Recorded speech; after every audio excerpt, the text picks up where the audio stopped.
नमस्कार, welcome to career 247। मैं हूं प्रशांत धवन। नाउ दुनिया भर का मीडिया आज के समय भारत के बारे में बात कर रहा है और टॉपिक यहाँ पे आप देख सकते हैं, बलात्कार है।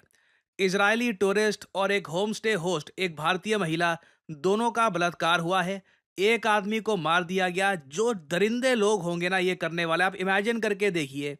बीबीसी, सीएनएन, द गार्डियन, दुनिया भर का मीडिया इसको एक्सटेंसिवली कवर कर रहा है क्योंकि दुनिया भी शॉक्ड है कि इस तरीके से बलात्कार हो कैसे सकता है। इंडिया के बारे में ना देखिए, फॉरेन कंट्रीज में अब ये बात काफी हद तक अब फेमस हो चुकी है कि अगर एक सिंगल फीमेल अलोन इंडिया में घूमने के लिए जाती है तो कहीं ना कहीं डेंजर है, कुछ खराब हो सकता है।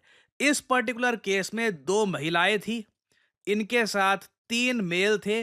फ्रेंडली ग्रुप था, सब लोग स्टार गेजिंग कर रहे थे एक साथ, एक यूनेस्को वर्ल्ड हेरिटेज साइट के करीब, एक टूरिस्ट स्पॉट के करीब।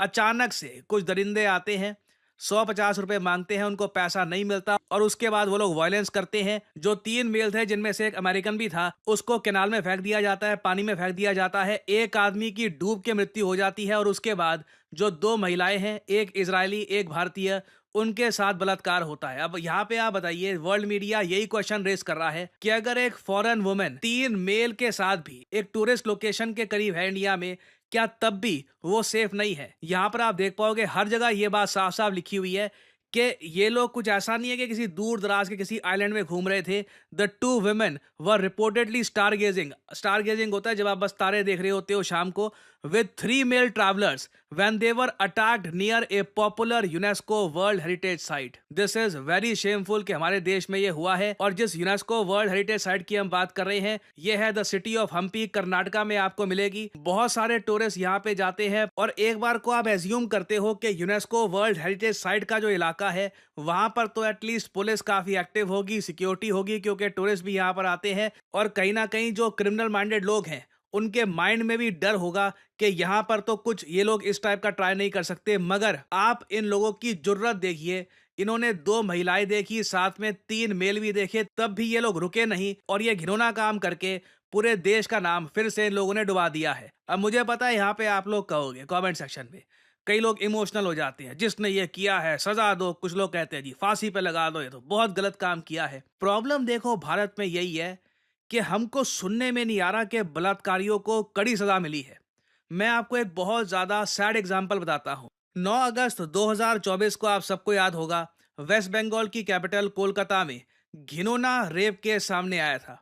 जिस तरीके से यहाँ पर एक महिला का रेप किया गया, उसको मर्डर किया गया, डिटेल सुनकर पूरे देश की आंखों में आंसू आ गए थे। सब लोग जस्टिस की डिमांड कर रहे थे, प्रोटेस्ट हुए इसको लेकर, कई हफ्तों कई महीने लोगों ने प्रोटेस्ट किया। देश के प्रधानमंत्री ने इसके बारे में लाल किले में खड़े होकर स्पीच में बोला कि देखिए, जो ये कोलकाता रेप एंड मर्डर का जो ये केस हुआ है, इसने पूरे देश को झंझोड़ कर रख दिया है और हम बिल्कुल एग्जाम्पल सेट करेंगे इसको लेकर।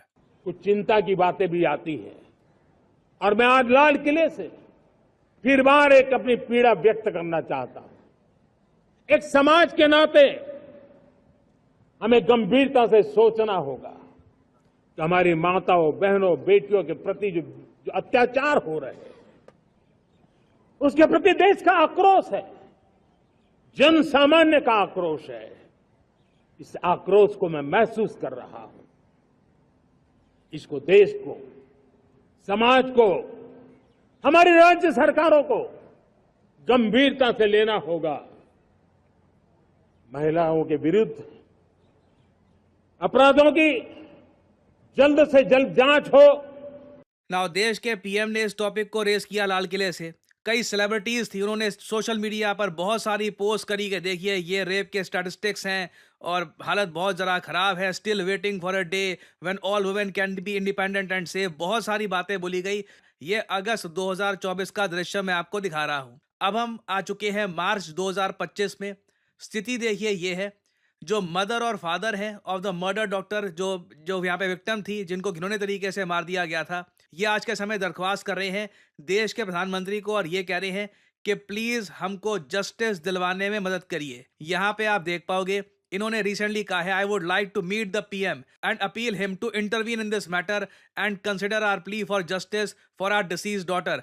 आगे की बातें आप अगर सुनोगे आपका दिल टूट जाएगा। इन्होंने ये कहा है कि we don't even have her death certificate. जिस तरीके से कोलकाता में जो ये रेप एंड मर्डर केस की विक्टिम थी, जिस तरीके से इनको मारा गया, जो डिटेल्स थी वही इतनी जरा ग्रूसम है। और आज भी उस लड़की के पेरेंट्स दर-दर धक्के खा रहे हैं, कोशिश कर रहे हैं कि कहीं से उनको जस्टिस मिल जाए। अब एक बार को आप कह सकते हैं कि लॉ एंड ऑर्डर ये स्टेट सब्जेक्ट होता है, तो ये वेस्ट बंगाल का ये इशू होना चाहिए, वेस्ट बंगाल की गवर्नमेंट का, पुलिस का। क्लियरली ये लोग यहाँ पर सैटिस्फाइड नहीं फील कर रहे और ये कह रहे हैं कि एक बार को प्रधानमंत्री मोदी ही खुद यहाँ पर इंटरवेंशन करे और कुछ यहाँ पर हो। और जो ये पूरा केस है ना, मैं आपको बता दूं, बहुत ज्यादा अनफॉर्चुनेट है और इससे एक इतना खराब एग्जाम्पल सेट होता है। जो ये क्रिमिनल माइंडेड लोग होते हैं, जो समाज में ओवरऑल इनकी आबादी बहुत कम होती है, किसी औरत का बलात्कार कर देना, किसी 3-4 लोगों को केनाल में फेंक देना, इस तरीके से फेंकना कि एक आदमी डूब के मर जाए, बहुत ज्यादा क्रिमिनली माइंडेड टाइप के लोग होते हैं। ये इनकी आबादी बहुत कम है। मगर प्रॉब्लम देखो भारत में ये है, ऐसे लोगों को डर नहीं है। ये बात हर कोई बोलेगा। आप इंडिया में सर्वे करा लीजिए, सब लोग यही कहेंगे कि ये क्रिमिनल माइंडेड लोग जो है ना भारत में, इनको जेन्युइनली डर नहीं है, क्योंकि इनको एग्जाम्पल दिखता नहीं है कि किसी ने ऐसा कुछ अपराध किया हो और झट से पब्लिक के सामने उसको सजा मिली हो। और ओवरऑल आप अगर भारत में भी देखोगे ना, तो कन्विक्शन रेट जो है क्राइम्स अगेंस्ट वुमेन के केस में, ये सिर्फ 26% के आसपास है। फिर साथ ही साथ जो करप्शन होता है हमारे देश में, काफी बार ऐसे लोग करप्शन के जरिए ही बच जाते हैं। हमें कहीं ना कहीं एग्जाम्पल सेट करने होंगे। अभी जो हमारे यहाँ सिस्टम है इंडिया में कि जी ये तो जी स्टेट सब्जेक्ट है, और स्टेट देखेगी पुलिस, और ये आराम आराम से केस चल रहे हैं। हमको लिटरली ना यहाँ पे फोकस करना चाहिए कि कैसे ये केसेस में जल्दी जस्टिस हम डिलीवर करें, क्योंकि justice delayed is justice denied. और जितना आप डिनाई करोगे जस्टिस, जितना ये लोग जो क्रिमिनल माइंडेड लोग देखेंगे कि एंड में होता थोड़ी ना है कुछ। कोलकाता वाले केस में भी क्या हुआ, तो ऐसे लोगों का देखिए ऑब्वियसली मनोबल बढ़ता है ये सब देखकर। नीड आज के समय ये है कि जिन लोगों ने ये अपराध किया है, जल्द से जल्द इनको पकड़ा जाए। फॉर गॉड सेक, पूरी दुनिया को बताकर, ना सिर्फ पूरे देश में ये बात अनाउंस करके, पूरी दुनिया में अनाउंस करके ऐसे लोगों को हमें पनिश करना चाहिए। नहीं तो क्लियरली हम दुनिया को मैसेज ये सेंड कर रहे होंगे, भारत के लिए ये सब चीजें प्रायोरिटी नहीं है। हमारे लिए मेन कंसर्न नहीं है ये कि ऐसे केसेस हमारे देश में ना हो। अगेन मैं यहां पर कहूंगा, जिन सर्कमस्टांसेस में ये सब कुछ हुआ है ना, इट इज एब्सोल्युटली शॉकिंग। कोई ऐसा नहीं है कि एक महिला कहीं पर अकेली कहीं पे जा रही थी, she was with male tourist, वो एक लोकल फीमेल के साथ भी थी, एक यूनेस्को वर्ल्ड हेरिटेज के पास ये सब होना, दिस इज वेरी शेमफुल। और होपफुली मैं कहूंगा यहाँ पर जिन लोगों ने ये सब किया है ये पकड़े जाएंगे, इनको जल्द से जल्द पनिश किया जाएगा। और एक चीज जो वैसे ही हमको कर लेनी चाहिए थी, अब जाकर हो रही है वैसे, कि जो भी टूरिस्ट स्पॉट्स हैं वहां पे सिक्योरिटी और एनहेंस की जाएगी। ये पहले ही कर लेते यार। I mean it's just so embarrassing कि हमारे देश में इतनी बेसिक चीज़ें हम लोग नहीं कर पा रहे। एंड अभी देखना होगा कि इस केस में क्या डेवलपमेंट्स आती हैं, कुछ फर्दर यहाँ पे डेवलपमेंट्स आती है, कुछ अगर होता है इस केस में तो मैं आपके लिए अपडेटेड वीडियोस यहाँ पे लाता रहूँगा। और ऑब्वियसली हर आर्टिकल में आप देखोगे जो ये केस हुआ है ना, इससे टूरिज्म सेक्टर और ज़्यादा अफेक्ट होने वाला है। बिल्कुल देखिए, भारत के टूरिज्म को ये चीज जितना बुरी तरीके से नेगेटिवली इफेक्ट कर चुकी है, ऐसे केसेस इन द पास्ट भी हो चुके हैं। ये आपको याद होगा, ब्राजीलियन टूरिस्ट का गैंग रेप हुआ था इंडिया में, उससे पहले जाओगे और भी बहुत सारे केसेस हो चुके हैं। टूरिज्म सेक्टर का तो भूल ही जाइए। अब तो मुझे अजीब लगता है कि कोई फीमेल टूरिस्ट इंडिया में आती भी है तो अपने आप में ये सारे केसेस देखकर she is a very brave women, और तब भी ऐसे केसेस हो रहे हैं। Really this is very shameful और something really needs to be done.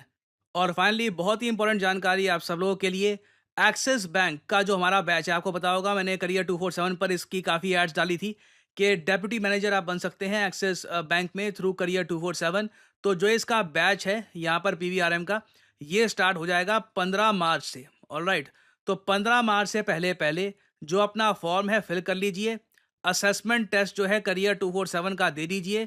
Link इसका आपको मिल जाएगा नीचे कमेंट सेक्शन में पिंड, और डिस्क्रिप्शन में भी इसका लिंक आपको मिल जाएगा।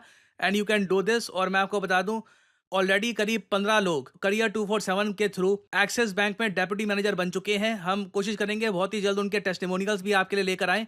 So this is a good opportunity for you all जो लोग इंटरेस्टेड हैं। और अगेन अबव ऑल, जो लोग यहाँ पर एलिजिबल हैं वही यहाँ पे अप्लाई करें। एलिजिबिलिटी के बारे में मैं आपको बता चुका हूँ, जो नीचे लिंक आपको मिलेगा वहां पर भी जो एलिजिबिलिटी है उसके पॉइंट्स आपको मिल जाएंगे। So good luck to you all. और इसी नोट के साथ ये है वीडियो का अंत। Thank you for listening and I always say may the gods watch over you.